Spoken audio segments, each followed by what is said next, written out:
¿Qué tal, amigos? Pues estamos aquí en el nordeste de Taiwán.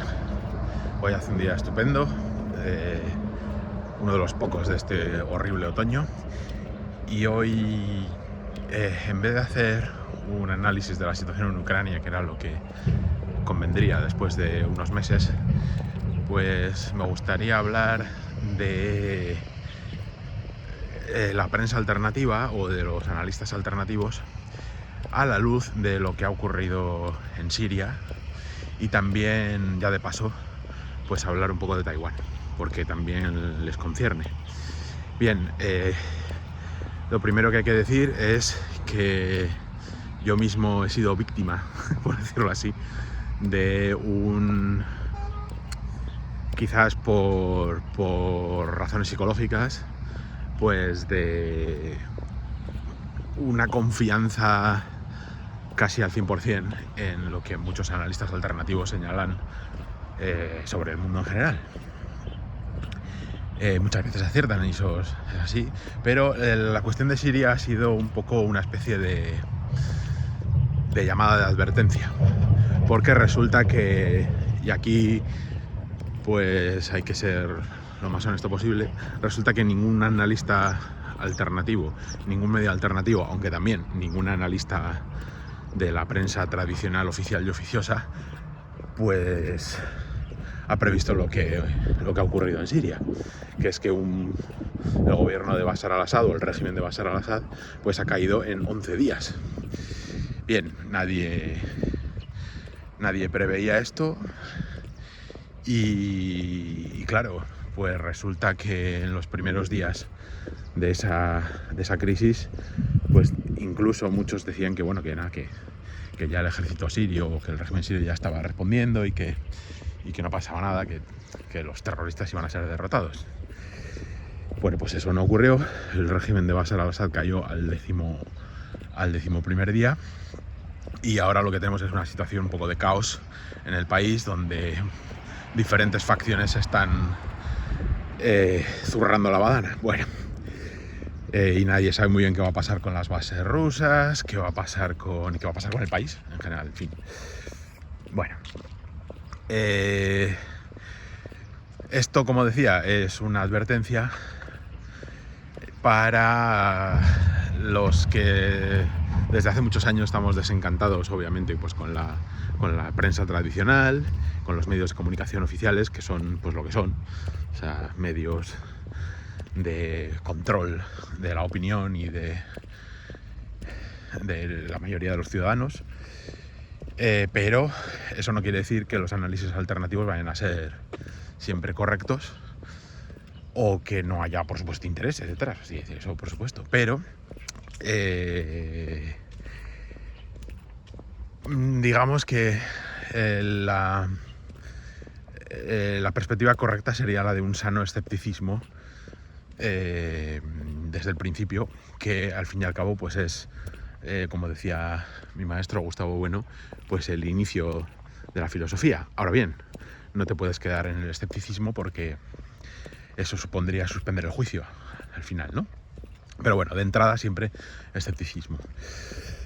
O, para decirlo también en términos más prosaicos, del coronel Baños, ¿no? De no se fíen de nadie, ni siquiera de mí, aunque esto, pues algunos de sus enemigos a varios lados, pues lo podrían tachar de excusatio non petita, pero bueno, yo lo interpreto pues como lo hacía Gustavo Bueno, de primero escepticismo, y luego ya veremos a dónde podemos llegar. Y esto lo digo también por un artículo que ha salido en el blog de Natalie Baldwin, que es un blog en inglés, que es sobre todo agregador de artículos sobre Rusia y la situación internacional, y Andrew Korybko, que es un analista geopolítico medio ruso, medio estadounidense, pues digamos que se ciscaba un poco en algunas de los grandes popes de la prensa alternativa, sin citar nombres, aunque bueno, podría ser que se estuviese refiriendo quizás a Alastair Crooke, o quizás Scott Ritter, no lo sé, es posible, y en relación con la supuesta alianza o alineación de Rusia con el llamado eje de la resistencia contra Israel. Y Andriy Koryko decía que de eso nada, que tendrían que haber escuchado exactamente lo que decían tanto Putin como Lavrov o como otros dirigentes rusos de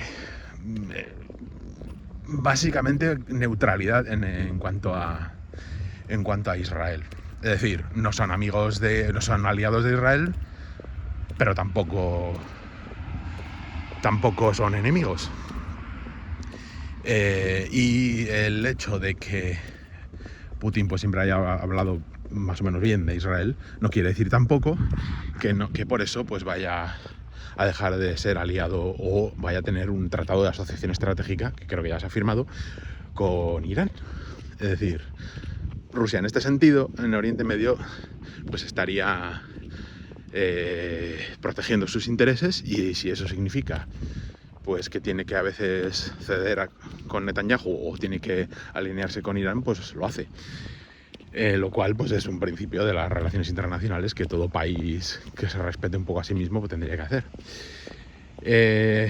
Y Andriy Koryko además en este artículo decía pues que en Siria seguramente Rusia ha esquivado una bala muy peligrosa, que es la de haberse metido en ese berenjenal, ¿no? Y ahora pues bueno, puede más o menos ver o mirar los toros desde la barrera, ver cómo Turquía, Estados Unidos e Israel intentan poner orden ahí, si pueden, claro.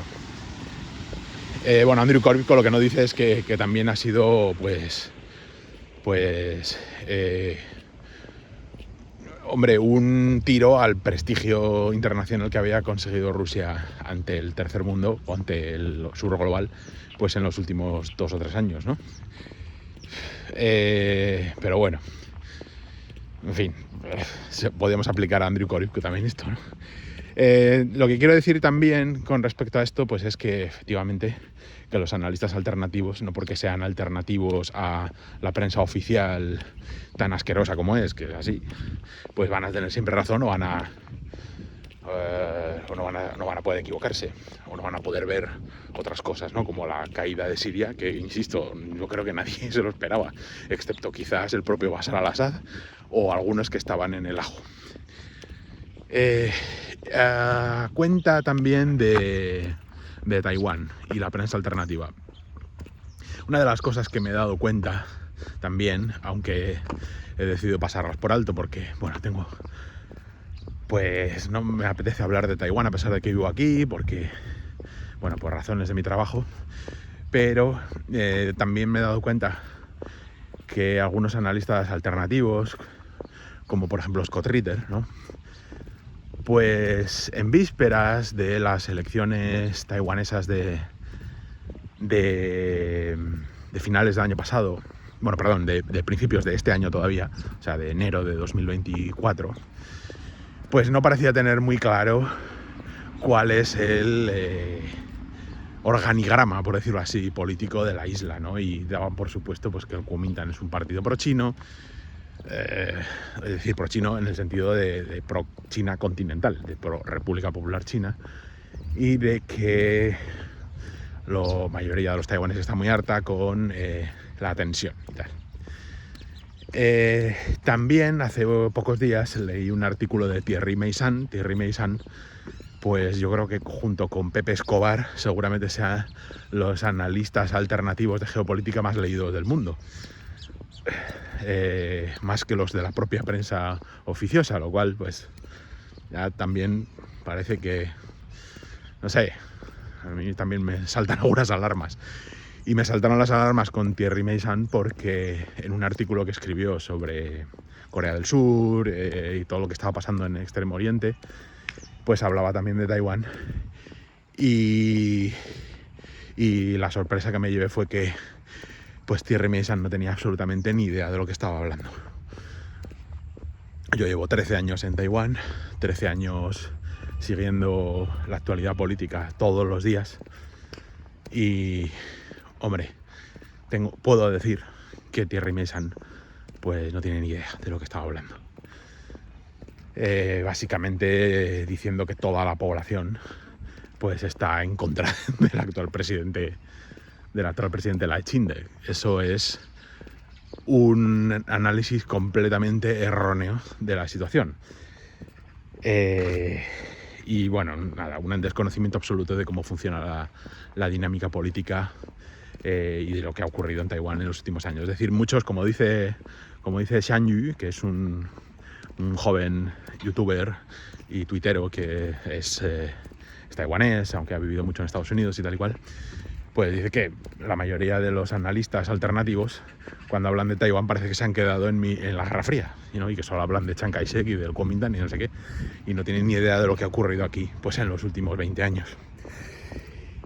Y eso, pues junto con lo de Siria, me ha hecho un poco tirarme a mí mismo una jarra de agua fría, porque, bueno, yo soy un poco temperamental y hombre, pues digamos que soy propenso al sesgo no de confirmación, sino a un cierto sesgo de confirmación de mis propias filias, ¿no? Y entonces, pues no está mal que a uno le echen un jarro de agua fría de vez en cuando, a pesar de que pueda estar viendo un poco o tenga indicios de que se pueda estar equivocando. Bien, pues dicho esto,